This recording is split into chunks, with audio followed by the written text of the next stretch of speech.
Sistem endokrin. Apa sih sistem endokrin itu?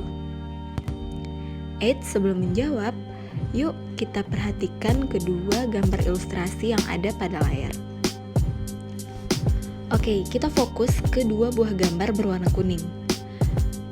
Kedua gambar tersebut merupakan ilustrasi dari jenis kelenjar yang ada di dalam tubuh. Gambar sebelah kiri merupakan kelenjar eksokrin, sementara sebelah kanan merupakan kelenjar endokrin.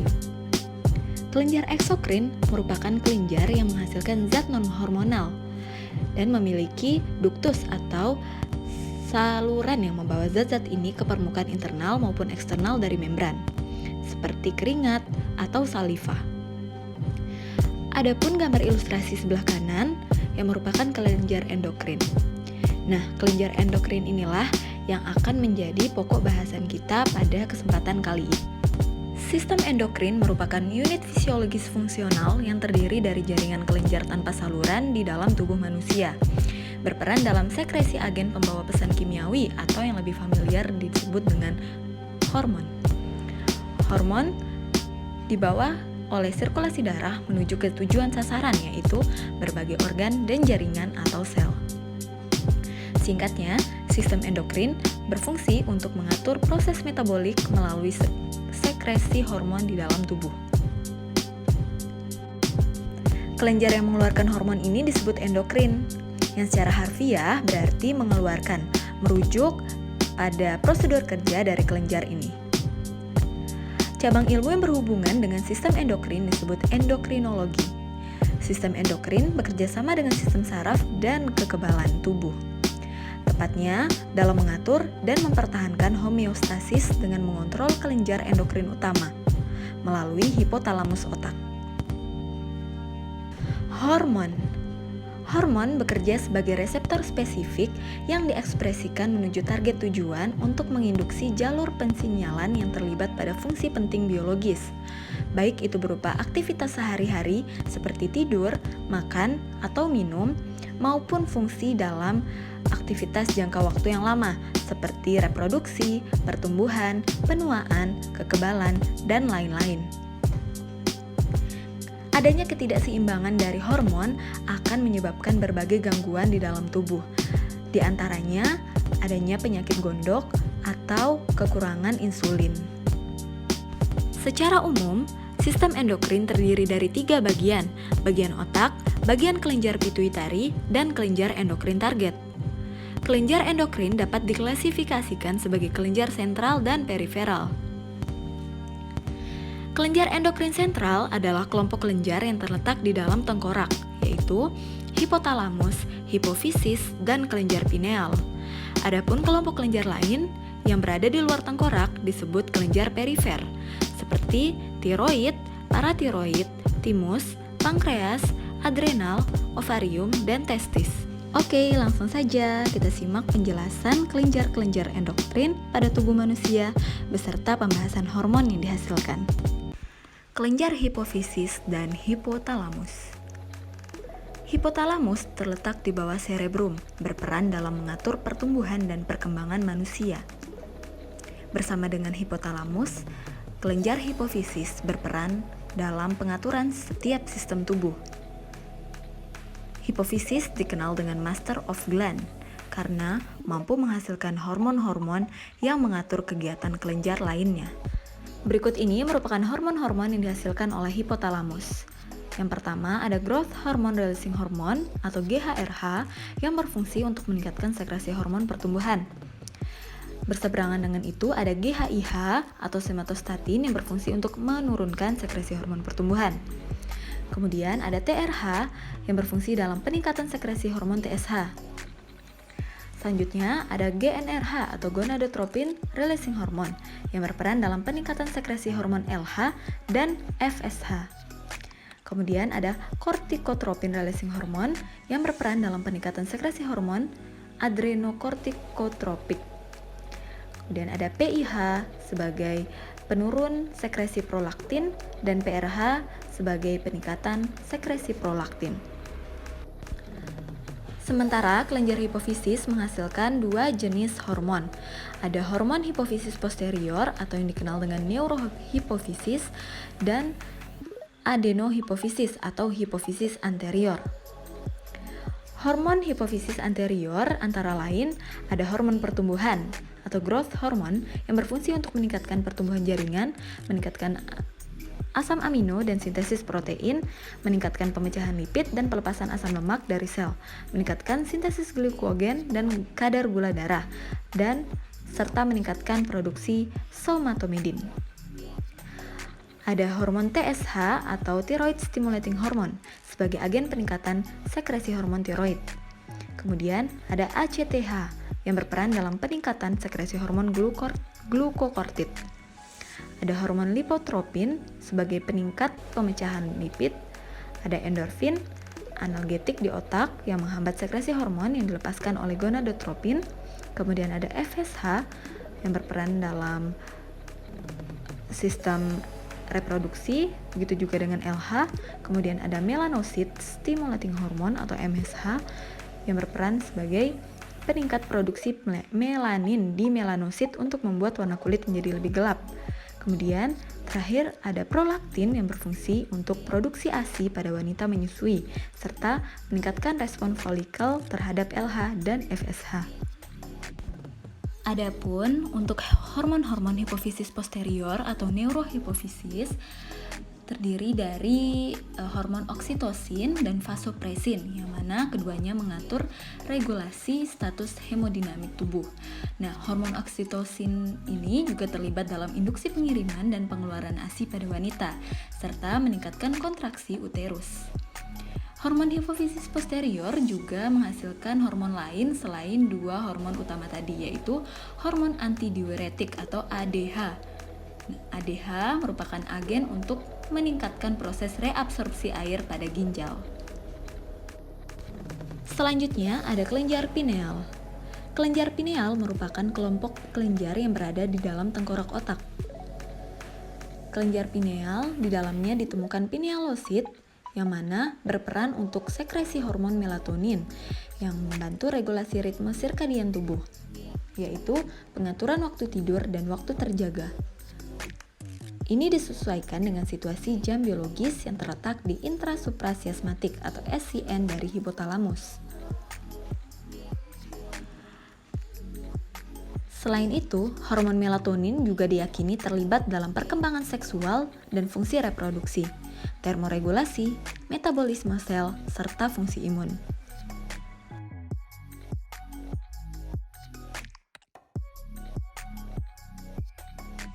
Kelenjar tiroid. Kelenjar tiroid adalah kelenjar endokrin terbesar dalam tubuh. Kelenjar ini berbentuk kupu-kupu, terletak di leher, anterior pada trakea, inferior terhadap laring. Terdiri dari dua lobus, masing-masing lateral ke trakea yang dihubungkan oleh isthmus anterior. Kelenjar tiroid mensekresikan dua jenis hormon utama, yaitu triiodotironin atau T3 dan tetraiodotironin atau yang dikenal dengan tiroksin atau T4. Kedua hormon ini terlibat dalam regulasi laju metabolisme dasar tubuh, sehingga berpengaruh pada fungsi fisiologis setiap sel dan organ.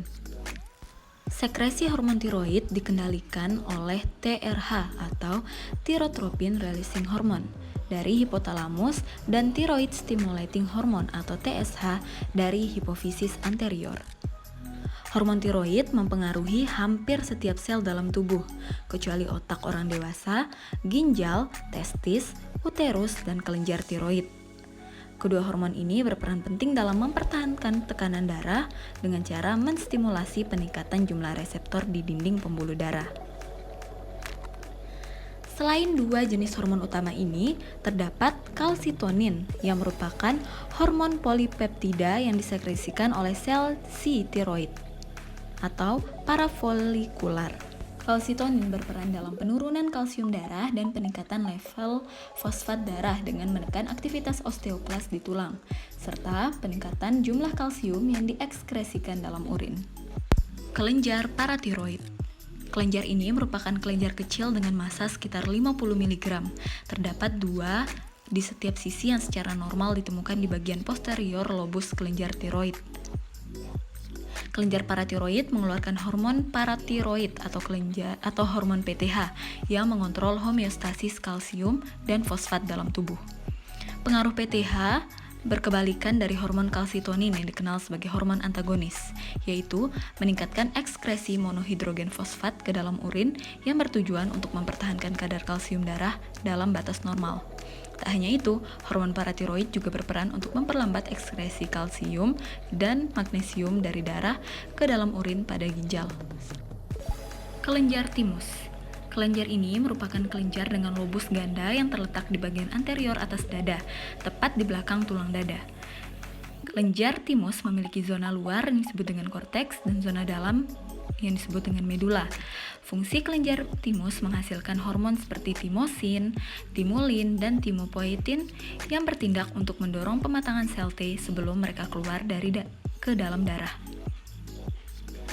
Setelah sel T atau limfosit timus ini sepenuhnya matang, maka selanjutnya sel ini akan bermigrasi ke nodus limfe atau kelenjar getah bening di dalam tubuh. Kemudian akan berperan dalam imunitas, yaitu menjadi pelindung dari mikroorganisme atau partikel asing, baik yang hidup maupun yang mati, yang dapat menyebabkan penyakit. Kelenjar pankreas merupakan organ kelenjar yang terletak di belakang perut pada rongga perut. Di dalam pankreas terdapat sel islet yang tersebar di antara asinus eksokrin. Keberadaan sel islet berfungsi dalam pengeluaran 3 jenis hormon. Sel alfa yang mensekresikan glukagon, sel beta dalam mensekresikan insulin, dan sel delta untuk sekresi somatostatin. Insulin dan glukagon mengontrol 2 arah yang berlawanan dari metabolisme glukosa, glikogenesis dan glikogenolisis. Insulin juga banyak terlibat dalam metabolisme biomolekul penyimpanan energi yang akhirnya dapat menurunkan kadar glukosa darah. Kelenjar adrenal merupakan kelenjar kecil yang terletak di bagian atas ginjal dekat fasia ginjal. Padanya terdapat 2 bagian, yaitu kortikal dan meduler, yang masing-masing mensekresikan hormon, steroid, dan amina. Untuk hormon kortikal ada 3 secara umum, gonadotropin, mineral kortikoid, dan glukokortikoid. Untuk gonadotropin merupakan hormon-hormon yang banyak ditemukan pada pria, termasuk di dalamnya ada DHEA, DHEAA, DHEA sulfat, dan androgen. Hormon androgen berperan utama dalam perkembangan awal organ seks pria pada masa kanak-kanak. Nah, untuk mineral kortikoid, di situ aldosteron memegang sebagian besar aktivitasnya di sini. Aldosteron mempromosikan reabsorpsi sodium dan ekskresi kalium atau potasium oleh sel-sel epitel tubular dari tubulus kolekta dan distal untuk mempertahankan osmolalitas normal. Adapun untuk glukokortikoid, di sini ada hormon kortisol yang berperan besar, yaitu untuk menetralkan sekresi insulin, merangsang sekresi asam lambung, mengurangi pembentukan tulang, dan juga berkontribusi dalam pemeliharaan berbagai aktivitas homeostasis seperti tekanan darah, sistem kekebalan, metabolisme protein, karbohidrat, dan antiinflamasi. Adapun hormon-hormon meduler ini hampir keseluruhan bertanggung jawab dalam pemeliharaan cardiac output atau pemeliharaan curah jantung, resistensi vaskular, dan respons stres. Yang terakhir ada kelenjar gonad. Selain sebagai organ reproduksi, gonad juga menghasilkan sejumlah jenis hormon. Yang pertama, pada ovarium akan mensekresikan beberapa hormon steroid, utamanya adalah estrogen dan progesteron, yang mana kedua hormon ini bertanggung jawab atas inisiasi dan pemeliharaan janin selama kehamilan. Hormon ini bersama dengan FSH dan LH dari hipofisis mengatur siklus menstruasi juga, mempertahankan kehamilan, dan mempersiapkan kelenjar mamai untuk laktasi. Selain itu, ovarium juga menghasilkan hormon non-steroid seperti aktifin, inhibin, dan relaksin, yang mana hormon-hormon ini berperan untuk mengatur produksi hormon steroid. Meskipun regulasi utamanya adalah dengan LH dan FSH sih, namun untuk hormon relaksin juga dia memiliki peran untuk menjadikan ligamen pinggul menjadi rileks sebelum proses melahirkan. Nah, kemudian untuk kelenjar gonad pada pria itu ada testis, di mana hormon utama yang disekresikan testis adalah testosteron yang merupakan androgen atau hormon seks pria.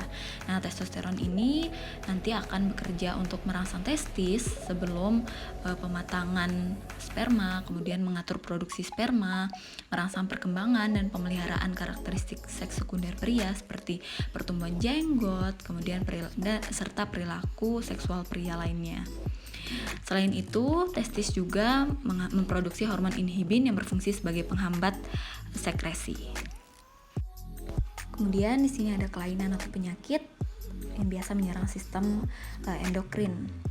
Nah, ini cuma ada beberapa, masih banyak lagi penyakit-penyakit yang tidak dicantumkan di sini, seperti kekurangan insulin, kemudian penyakit gondok dan lain-lain. Oke, demikian materi sistem endokrin kali ini. Semoga dapat bermanfaat, kurang lebihnya mohon dimaafkan. Terima kasih.